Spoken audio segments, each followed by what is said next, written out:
1946 M44. Ijevsk Arsenal. This is my oldest and first, excuse me, it's not my oldest M44, but it is my first M44. I bought this, I'm going to say it was late 1992, early 1993. And at the time, these were definitely not common. The wall had only recently fallen, the Soviet Union was only a couple of years gone, and you didn't see that many of these around unless they were Chinese Type 53s. Now this rifle is the only one I have I would be willing to say is not a refurbished Mosin, that other than the ones that came from Finland and the Balkans. There are no refurbishment marks on this. You can see it has the old style translation. This was done by U.S. importers, the IZH up there.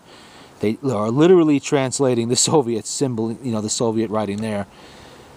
And that was discontinued a few years after this. You don't see that anymore. It has the old style import mark. Way up here. And oddly enough, they did it twice. One there. Another there. And the description there. Why they did that, who knows? I guess they were experimenting. And you can see from the stock of this one, that is definitely not the red shellac stock of the Ukrainian horde there. That's much more commonly found. Or the ones you see on the Molotz. It has a rich, deep blue on it, which you do see on the Molot carbines today, imports. But this is probably from, well, post-war work. They had more time to dedicate to fit and finish. Every part on the rifle is Ijevsk. Only markings on the stock are a couple of small symbols there.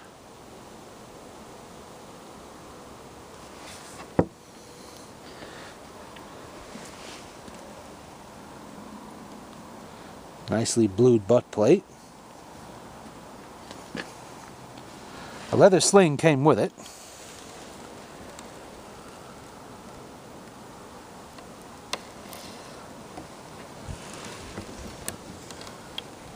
No line out numbers on this one.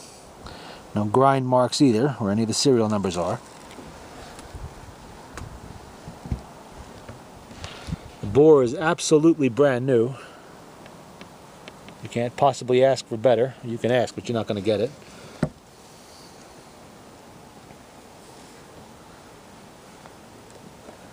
The Century Arms serial number there on the receiver.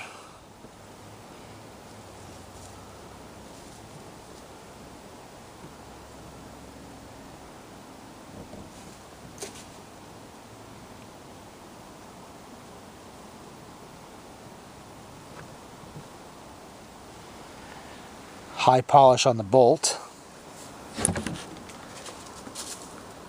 This was around the same time that we started seeing a lot of brand new Polish M44s, the whole Romanian horde, the Hungarian rifles too. It's very possible that this was imported with them. Maybe it was a Soviet aid rifle that was simply never issued in Romania or wherever it ended up in Eastern Europe. But that was before the agreement against importing Russian weapons was signed between the U.S. and Russia, so this could have come from Russia itself at that time.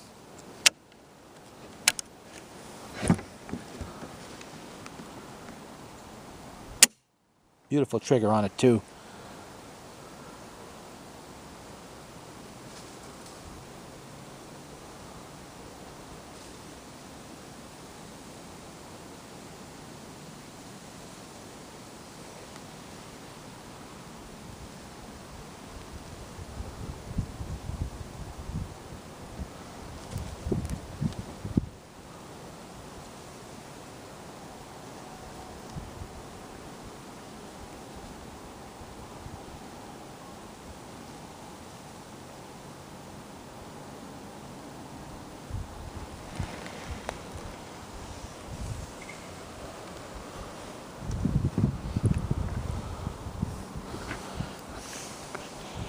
Nice little repair over here. I guess they had a cracked stock blank. They decided to use it anyway. So they put a plug there, much like the Finns did in a lot of their repairs. But the rifle shows absolutely no signs of ever having been issued. None of the usual scuffs and wear marks and little dings and scrapes in the metal you would expect to see. And of course, none of the wartime tooling marks on anything either. You can see how clean that receiver is, and you would be if the camera would focus.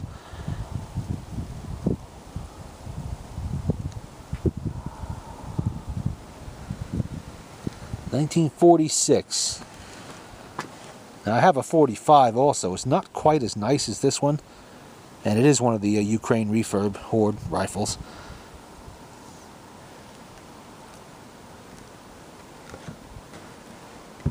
And they ceased production in 1948. 1946 is probably not one of the highest production years for these. They're not as easy to find as the 1944, which would have been the highest. I almost passed on this rifle. At the time, I was not collecting Russian rifles of any kind. Most scenes were not all that interesting to me. But for under $100, I figured, you know what the hell. I wasn't buying any M1 Garands that week, or 03 Springfields. Nothing else was going on, so I go, what the hell, you might as well give me that.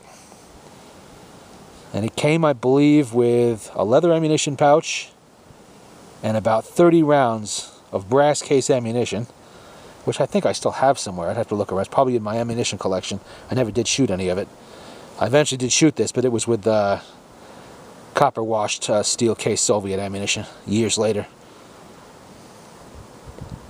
Because in the early 1990s, I was mostly preoccupied with M1 Garands, 03s, Krogs, things like that.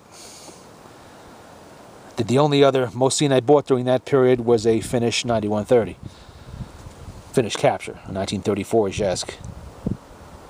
And the next one I bought after this one was an unissued Polish rifle about a year later.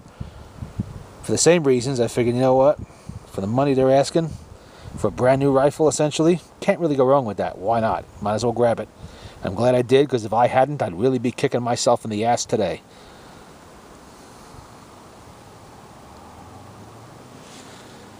And that's it for the 1946 Izhevsk M44 early import Soviet carbine. Not a Molat.